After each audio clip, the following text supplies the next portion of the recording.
Digitalisation की इस दौर में स्वास्थ्य संबंधी जानकारी ऑनलाइन उपलब्ध है, लेकिन डॉक्टरों का यह मानना है कि बीमारियों का इलाज ऑनलाइन ढूंढकर दवाइयां लेना गंभीर स्वास्थ्य समस्याओं का कारण भी बन सकता है।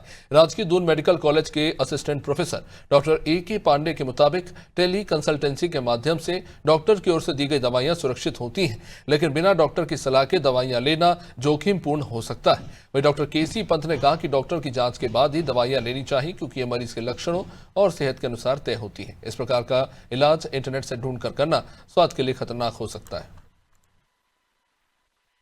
देखिए, इसमें दो चीज़ें हैं। ऑनलाइन अगर आप कंसल्टेशन की बात करें, एक टेली कंसल्टेशन होता है।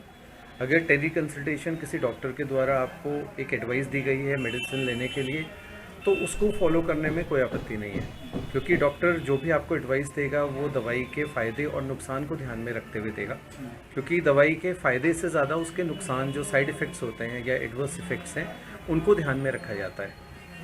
और दूसरी चीज़, अगर कोई आदमी गूगल करके या ये सोच के कि मेरे पड़ोसी ने या किसी और को सिमिलर सिम्टम्स होने पे ये दवाई खाई थी, मैं भी उसको खा लूँ, तो इसका नुकसान पेशेंट को ज़्यादा हो सकता है रादर देन उसके फ़ायदे से। देखिए, सबसे पहली बात तो ऑनलाइन जो भी हम बच्चे को देखते हैं या जो करते हैं डॉक्टर देखते हैं, अगर स्पेशलिस्ट डॉक्टर हैं तब तो ठीक है।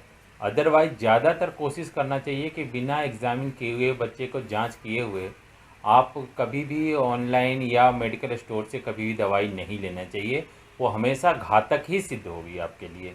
और बहुत सारे ऐसे बच्चे हमारे पास आते हैं जो कि जनरल स्टोर से या मेडिकल स्टोर से दवाई ले ली, और ऐसे ही बस सर्दी खांसी जुकाम है, डॉक्टर साहब लिख दीजिए या दे दीजिए दवाई, उनसे ले लेते हैं। लेकिन अब खांसी भी 2-3 तरह की हैं। अब बच्चे को पता नहीं क्या हो रहा है, साथ में सांस की दिक्कत है या कुछ और सीवियर प्रॉब्लम है, और आपने वो दवाई खिला दिया, मान लिया वो साइड इफ़ेक्ट भी कर सकता है। एनाफाइलैक्सिस रिएक्शन होता है जिसमें लाइफ थ्रेटनिंग हो जाती है बच्चे को।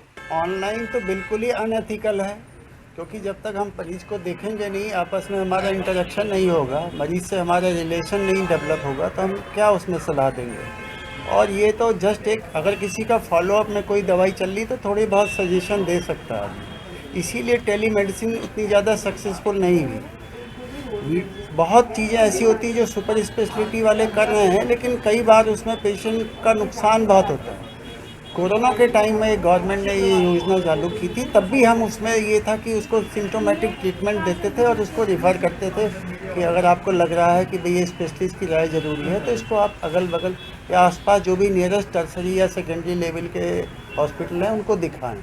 लेकिन जब सब कुछ अब पहले जैसा नहीं रहा, पुराना समय आ गया है, तो हम लोग तो जब तक मरीज़ को देखेंगे नहीं, हम उसको छुएंगे नहीं, उसको एग्जामिन नहीं करेंगे, तो हम किसी नतीजे पर कैसे पहुंच सकते हैं।